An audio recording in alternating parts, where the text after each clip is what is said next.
오늘 역대하 7장 1절 말씀부터 11절 말씀부터 봉독해 드림으로 말씀을 열겠습니다. 솔로몬이 여호와의 전과 왕궁 건축을 다 형통하게 이루니라. 밤에 여호와께서 솔로몬에게 나타나사 그에게 이르시되 내가 이미 내 기도를 듣고 이것을 택하여 내게 지시하는 성전을 삼았으니 혹 내가 하늘을 닫고 비를 내리지 아니하거나 혹 메뚜기들에게 토산을 먹게 하거나 혹 전염병이 내 백성 가운데 유행하게 할 때에 내 이름으로 일컫는 내 백성이 그들의 악한 길에서 떠나 스스로 낮추고 기도하여 내 얼굴을 찾으면 내가 하늘에서 듣고 그들의 죄를 사하고 그들의 땅을 고칠지니라. 아멘. 이 치유의 약속의 말씀은 솔로몬 왕이 성전을 봉헌할 때 하나님께서 솔로몬에게 주신 말씀입니다. 저도 믿음으로 선포하기를 원합니다. 혹 전염병이 내 백성 가운데 유행하게 할 때에 내 이름으로 일컫는 내 백성이 그들의 악한 길에서 떠나 스스로 낮추고 기도하여 내 얼굴을 찾으면 내가 하늘에서 듣고 그들의 죄를 사하고 그들의 땅을 고칠지니라. 아멘. 우리는 코로나 바이러스의 위험 속에 예배를 드리고 있습니다. 우리는 하나님의 세상 주관하는 또 다른 8인 정부의 시책을 받아들여서 우리 예배를 인터넷으로 드리고 있습니다. 다윗왕은 시편 91편에서 치유의 하나님을 믿고 선포하고 있습니다. 지존자의 은밀한 곳에 거주하며 전능자의 그늘 아래 사는 자여, 나는 여호와를 향하여 말하기를 그는 나의 피난처시요 나의 요새요 내가 의뢰하는 하나님이라 하리니 이는 그가 너를 새 사냥꾼의 올무에서와 심한 전염병에서 건지실 것이미로다. 그가 너를 그의 깃으로 덮으리니 내가 그의 날개 아래 피하리로다. 그의 진실함은 방패와 손방패가 되시나니 너는 밤에 찾아오는 공포와 낮에 날아든 화살과 7,000명이 내 왼쪽에서 10,000명이 내 오른쪽에서 엎드려지나 이 재앙이 내게 가까이 하지 못하리로다. 오직 너는 똑똑히 악인들의 보응을 보리로다. 그가 너를 위하여 그의 천사들을 명하사 내 모든 길에서 너를 지키게 하심이라. 저는 또 믿음으로 다윗 왕처럼 선포하고 싶습니다. 그는 나의 피난처요 우리의 피난처요 나의 요새요 우리의 요새요 내가 의뢰하는 하나님이라. 우리가 의뢰하는 하나님이라. 하나님께서 우리를 새 사냥꾼의 올무에서와 심한 전염병에서 건지실 것입니다. 아멘.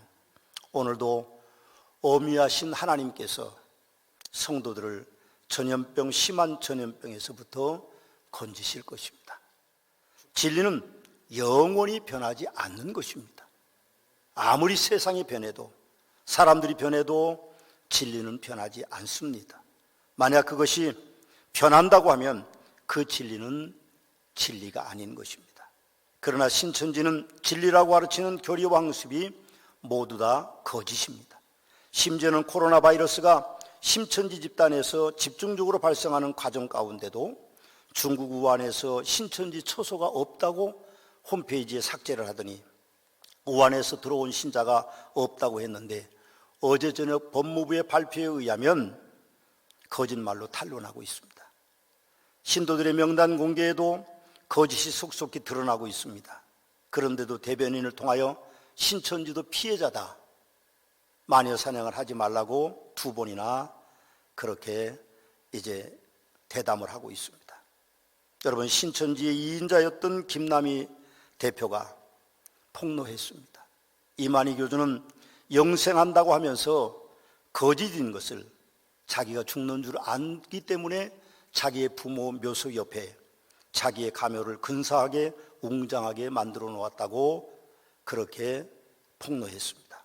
한술 더 떠서 신천지에서는 이만희가 늙어 90세가 되어 넘으니 건강이 좋지 않으니 하나님께서 너무 지치고 피곤한 이만희 교주를 잠깐 하늘로 데리고 간다고 하는 그런 교리를 새롭게 만들고 있다고 합니다. 어제 인터넷 다음 뉴스에 보니까 14년 신천지 집단에 있다가 탈출한 신천지 지도자 중에 한 사람이 양심 선언한 것이 올라왔습니다. 그들은 공개적으로 밝히지 못하는 이유를 테러를 두려워하는 것 때문이라고 합니다. 여러분이 서머나 교회를 비방한다고 해서 우리가 그들을 해하지 않습니다. 그러나 신천지는 수단과 방법을 가리지 않고 자기들의 모략을 감추려고 하고 있습니다. 그분이 신천지를 빠져나온 이유를 밝히고 있는데 그것은 교리가 수시로 바뀌기 때문이라고 그렇게 말하고 있습니다. 요한복음 8장 32절 말씀에 보면 진리를 알지니 진리가 너희를 자유롭게 하리라고 예수님이 말씀하셨는데 진리가 바뀌면 진리라고 말할 수 없을 것입니다.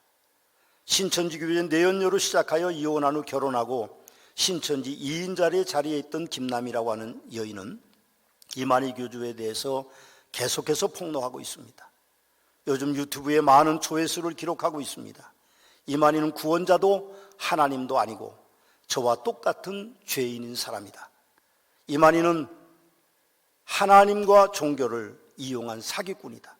남편과 두 아이를 둔 유부녀에게 자신이 총각이라고 속이면서 하나님이 맺어준 여인이라고 올 줄 알았다고 꿈에 본 그 여인이라고 말했다고 합니다. 신천지는 한 사람을 포기하기 위해서 수개월 동안 그를 조사하고 그리고 A4 한 장 정도의 그 사람의 신상에 대해서 상부에 보고한다고 합니다. 그의 가족은 어떻고 그의 가족 가운데 성향은 어떠며 그가 무엇을 좋아하는지 무엇을 구하는지 자세하게 적어서 상부에 올리면 상부에서 그것을 보고 전도 대상자로 결정하든지 하지 않는다고 합니다. 그러면 적어도 몇 사람이 전략을 짜서 모략으로 서로 모르는 척하면서 전도하고 사역자도 아니면서 전도사니 목사니 하면서 선교사라고 하면서 속이면서 유혹하게 됩니다. 김남희가 그렇게 당했다고 합니다. 그래서 그날 그는 김남희와 육체적인 관계를 맺게 되고 그리고 육적인 놀이기가 되었다고 말합니다. 평상시 그는 늘 영적인 배필이라고 말했지만 그 여인은 폭로합니다. 나는 영적인 배필이 아니라 육적인 놀이기가 되었다라고 하고 있습니다. 김남희는 당시 저는 이만희가 하는 말을 법이었다. 저뿐 아니라 교리에 쇠뇌되고 중독되었다면 누구나 선택의 여지가 없었을 것이라고 그렇게 말하면서 이만희는 돈밖에 모르는 사기꾼이다. 1,000억이 넘는 돈을 그 여인에게서 요구하고 많은 것들을 빼앗아갔다고 말합니다. 김남희는 이만희를 구원자로 믿는 종교 사기 집단 신천지는 반드시 없어져야 한다고 양심 고백을 하고 있습니다. 저는 신천지 집단의 숫자에 놀랐습니다. 사실 제가 놀란 것은 23만 명이 넘는 그들의 신도수가 아닙니다. 이미 저는 알고 있었습니다.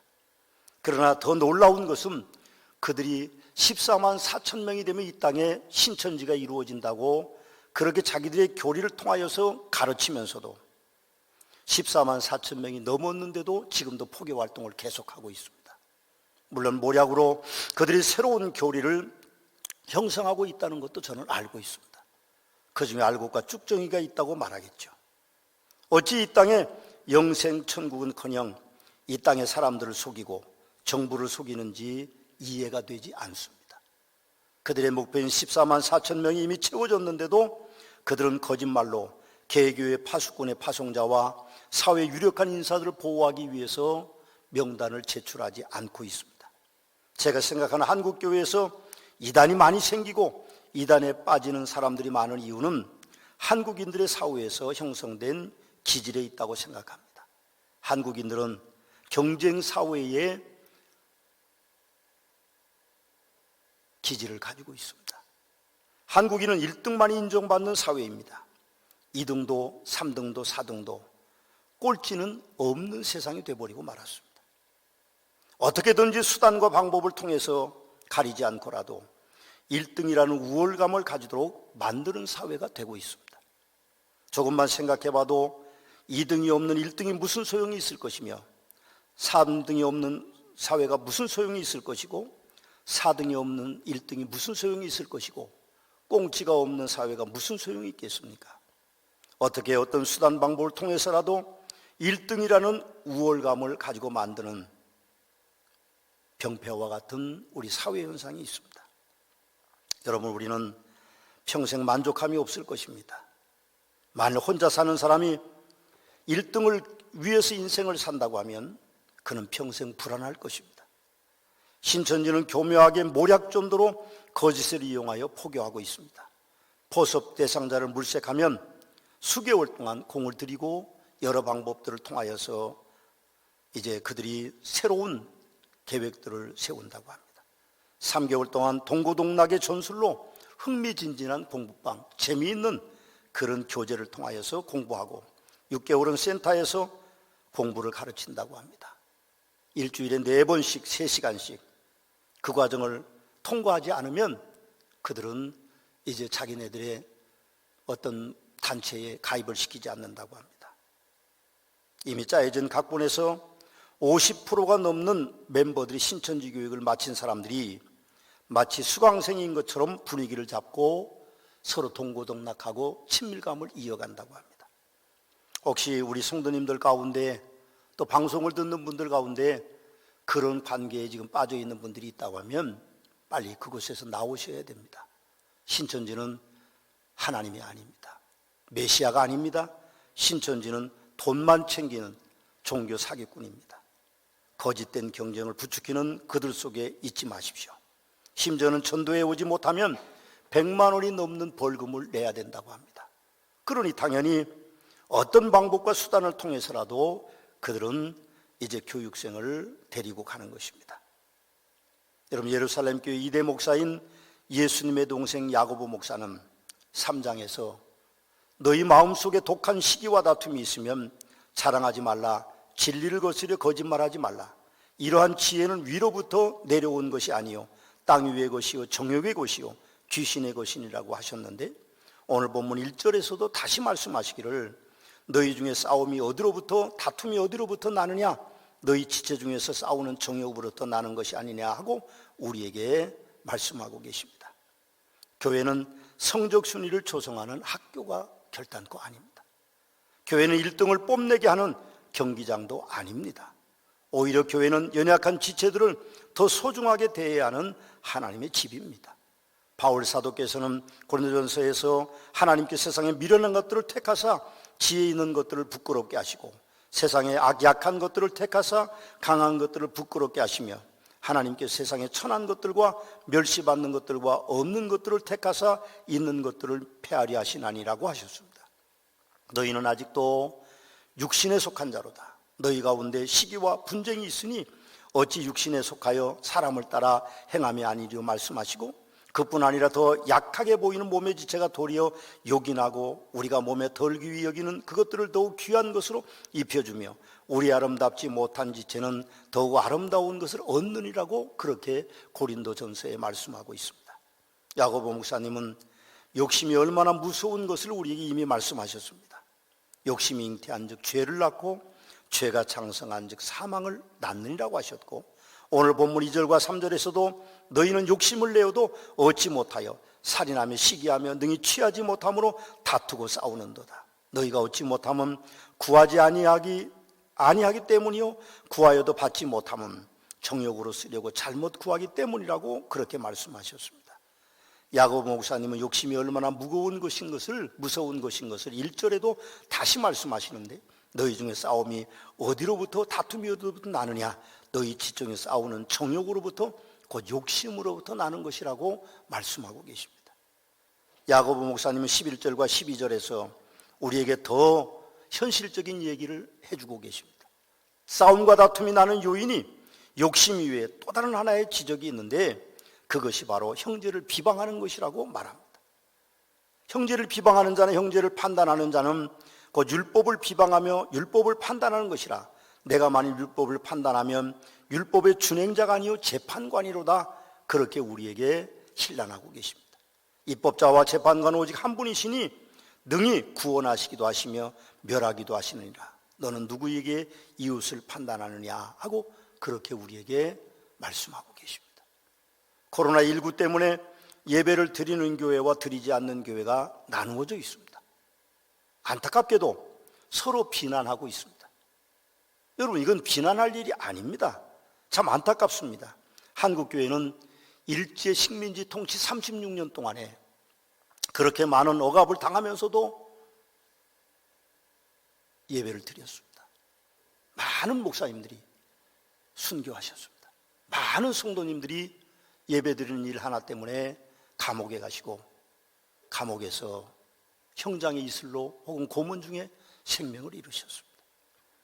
그래도 한국교회는 예배를 드렸습니다. 교회가 부서지고 목사가 구속돼도 성도들은 비밀리에 모여서 예배를 드렸습니다. 여러분, 공산주의에 남지만 6.25 기간 동안에도 교회에서 예배를 드렸습니다.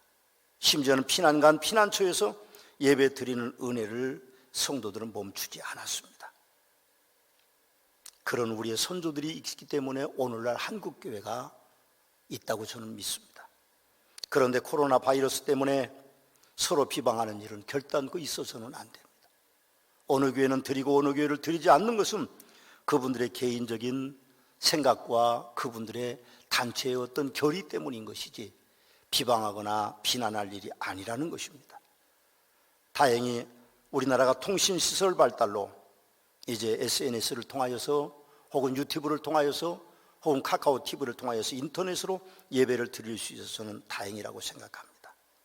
우리가 보는 눈과 듣는 귀와 판단할 줄 아는 마음과 그리고 우리 삶의 경험을 가지고 있기 때문에 지혜롭다고 생각해서 형제를 비방하거나 형제를 판단하는 것은 입법자와 재판관 오직 한 분이시니 능히 구원하기도 하시며 멸하기도 하시는 하나님의 권한을 침범하는 것입니다. 혹시 남보다 지혜로우시더라도 보고 듣는 눈이 더 날카롭더라도 마음의 판단이 위대하다고 할지라도 그것을 가지고 다른 사람을 비방하거나 다른 사람을 판단해서는 안 됩니다. 하나님의 영역을 침범하는 것이죠. 예수님께서도 마태복음 7장에서 비판을 받지 아니하려거든 비판하지 말라. 너희가 비판을 받는 그 비판으로 너희가 비판을 받을 것이요 너희가 헤아리는 그 헤아림으로 너희가 헤아림을 받을 것이니라. 어째 형제의 눈 속에 있는 티는 보고 내 눈 속에 있는 들보는 깨닫지 못하느냐 하고 그렇게 우리에게 말씀하셨습니다. 사랑하는 소문학교 성도 여러분, 교회는 학교가 아닙니다. 교회는 사회가 아니고 여러분들의 직장이 아닙니다. 약육강식이 성립되는 사회 현장도 아닙니다. 교회는 하나님께서 세상에 미련한 것들을 택하사 지혜 있는 자들을 부끄럽게 하려 하시고 세상에 약한 것들을 택하사 강한 것들을 부끄럽게 하려 하시며 하나님께서 세상에 천한 것들과 멸시받는 것들과 없는 것들을 택하사 있는 것들을 폐하려 하시나니라고 하는 그 말씀이 그대로 이루어지는 하나님의 집입니다. 괜스레 세상에 사시던 그대로 교회에 오셔서 오해하시고 곡해하셔서 교회의 싸움과 다툼이 일어나는 일이 여러분들의 중점에 있어서는 안 될 것입니다. 오늘 본문 4절과 6절을 보십시오. 가늠한 여인들아, 세상과 벗된 것이 하나님과 원수됨을 알지 못하느냐? 그런즉 누구든지 세상과 벗되고자 하는 자는 스스로 하나님과 원수되는 것이니라. 너희는 하나님이 우리 속에 거하게 하신 성령이 시기하기까지 사모한다 하신 말씀을 헛된 줄로 생각하느냐? 그러나 더욱 큰 은혜를 주시나니 그러므로 일컬었을 때 하나님이 교만한 자를 물리치시고 겸손한 자에게 은혜를 주신다 하였느니라 하고 계십니다. 야고보 목사는 성도들이 세상과 벗되어 하나님과 원수되지 말라고 하시는 것입니다. 혹시 세상과 벗되어 사실 때 양심의 가책을 느끼시지 않으셨습니까? 그러셨다면 하나님이 우리 속에 거하시는 것이 확실한 것입니다. 우리는 그 경험을 하고 있는 것입니다. 이미 하고 있습니다. 그때 우리는 하나님이 교만한 자를 물리치시고 겸손한 자에게 은혜를 주신다는 은혜를 입고 있다고 하는 확신을 가져야 됩니다. 그 은혜가 아니었다면 여러분과 저는 지금 세상에 있을 것입니다. 오늘 본문 7절과 8절을 보십시오. 그 놀라운 성령 하나님의 은혜를 입는 우리에게 야고보 목사님은 그런즉 너희는 하나님께 복종할지어다 마귀를 대적하라. 그리하면 너희를 비판하리라 피하리라.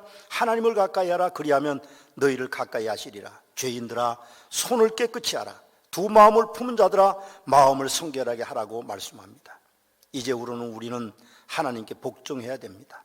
복종은 순종보다 강도가 높아 절대적인 납작 엎드림을 의미합니다. 이제부로는 우리는 하나님을 가까이 해야 합니다. 이제부로는 우리는 하나님께 우리의 손을 가까이 하는 모습을 보여드려야 됩니다. 이제부로는 우리가 하나님께 두 마음을 품어서는 안 될 것입니다. 이제부로는 우리가 하나님께 마음을 성결하게 해야 합니다. 이 일로 우리는 하나님을 가까이 하는 것이고 하나님께서 우리를 가까이 하게 되니 마귀는 당연히 하나님의 사람인 우리를 피할 것이고 떠나갈 것입니다. 오늘 본문 9절과 10절을 보십시오. 슬퍼하며 애통하며 울지어다. 너희 웃음을 애통으로 너희가 즐거움을 근심으로 바꿀지어다. 주 앞에서 낮추라. 그리하면 주께서 너희를 높이시리라고 말합니다.